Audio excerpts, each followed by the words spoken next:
So, what exactly the communication skill is?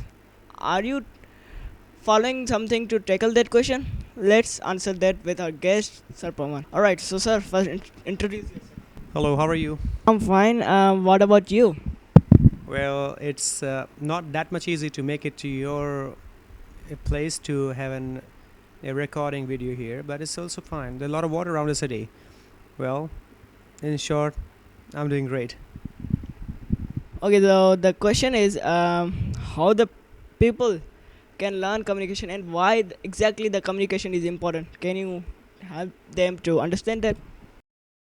Yeah, obviously, there are a lot of things about the communication skills where the people are having the skills, which can we say that the a different in style, some of the vocal, some of the non-vocal, verbal, actionable, and the other skills too, which I understand in my childhood was just the hard transitions.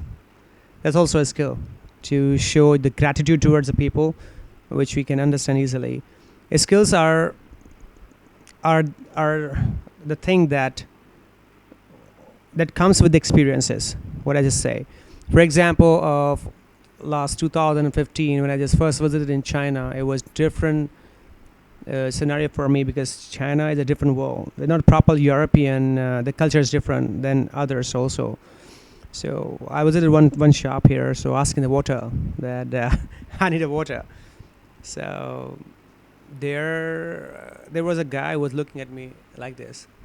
I said, I need water. I thought I would have go with the acting so they can understand what I'm saying. I said, I need the water, but I still don't understand because the culture of China is not the rich of the expressive way physically in the same way we watch a European, because we also are English country. We can say we speak in English all around the world. In our country, English is just a mandatory with every the stages of the student's life, and so that's where I understand that the physical communication is still having a barrier with some of the country and the part of the region. Main thing is why communication is important to survive in the world. Just like you are living your life without the food or without the water, we can't move on. Maybe you survive without the food for a days, but without the water, it's not important.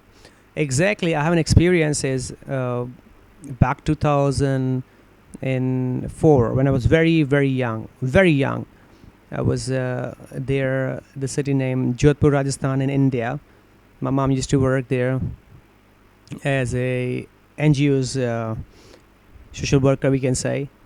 So the people who was living there with the totally different kind of language spoken, and we the person we used to live in the Sindh here in Pakistan also. So even though in Rajasthan there's a Hindi language too, but those were speaking a different like Malayam or the Thalai languages, which is spoken by the South Indians. So there we understand in the very first way that to know some basic languages where you're going to compete yourself, whether it's a job or living or whatever it is very important to understand some of the basic language for survival.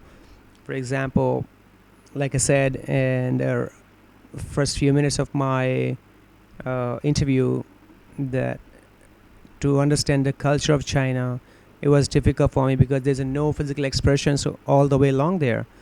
Here, communication is the basic tool to convey your message, whether it's a physical or there's a verbal or vocal. Even though there's a written form, people say that, sir, it is a written form there. We can just convey a message. You can convey a message in the written form. It is when the other party should know the language first. So skills should be there in person's life. What if I just even I ask myself the question, what if the people don't know about the language and the style, then how did it survive? Obviously there's a physical actions. That's it. Well, that's good. And last point, I will say that do you have some tips for the audience to so they can actually come into the communication skill and learn it? Yes. See, we all learning histories. We all learning from our past experiences. But the today's world, things are totally random and different. We the people in today's world, we are thinking ridiculous. We just take the part ways and radicalize the things. That's not a way. If I'm giving the tips, it may not be suitable for the other people's too. So the basic thing is that if you are a young kid, and it is for the parents also. Parents should need they need to just prepare their kids for the upcoming of the challenges, and they need to guide them. The first, the country languages where you are living basically. For example, I'm living in the country like Pakistan here. We are having a different kind of languages, but the culture is almost same. The rituals and the values are also same. So it is not that much hard for me to living here in the country with the different kind of spoken peoples here. Even though I know Pashtuns, some of them Punjabi at the very first, and Sindhi obviously the basic language of our culture, Urdu, and Saraiki at most. So it is easy for me to survive. So in the same way, if I give the example of my young kids back home, they can speak Chinese because since they got birth, they are coming with me online all the time. I was living out the country for last 5 6 years, and they can easily understand me and listen to me all the time long. And online, I was speaking Chinese with them. One of them can speak best Chinese better than me. I was very young, where I hardly know some of the languages, but the young kid in today's generation, you can say it's very fast.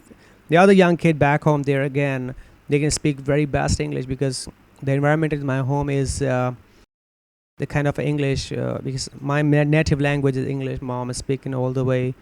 My siblings, like younger daughter, and my baby sisters and brothers also speak the same language. So it's very easy for me to communicate. But again, tips is tips is just one thing, that just go with the flow. If you are living in the society where you have multiple spoken language people, where you need to understand all the cultures first. For example, there's a myth going on around the world that English is an international language. It is not true. If you really want to survive around the world, you should know some basic French. The French language is all the way beneficial for you. There are a lot of countries like Greece, Italy, and Russia, other African countries today speaking French languages except English. English may have an impact of international level because we the people were having influence of English languages. We can say that the English is an international language because they didn't explore themselves. Even I myself not telling that English is an international language. Language is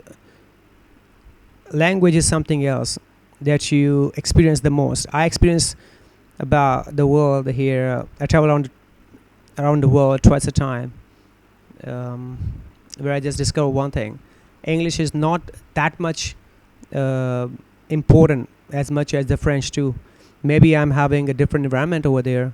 So I guess one of my experiences are including in the teaching languages. So it's very easy for me to understand and estimate the people's nature and the most demanding things in the society. Well, that's a tip says English. Obviously, I understand that is a kind of a communication way, but other languages are too. Values are very important to understand any culture's language. Well, that's the only tips. Okay. So the thing is, my habit is to recall the things, and at this point, I will tell you two things. First, the language is just a language. You need to understand people, and you need to survive in the world. And the second and the foremost thing is that you should learn by environment, and that's all the thing. Thank you.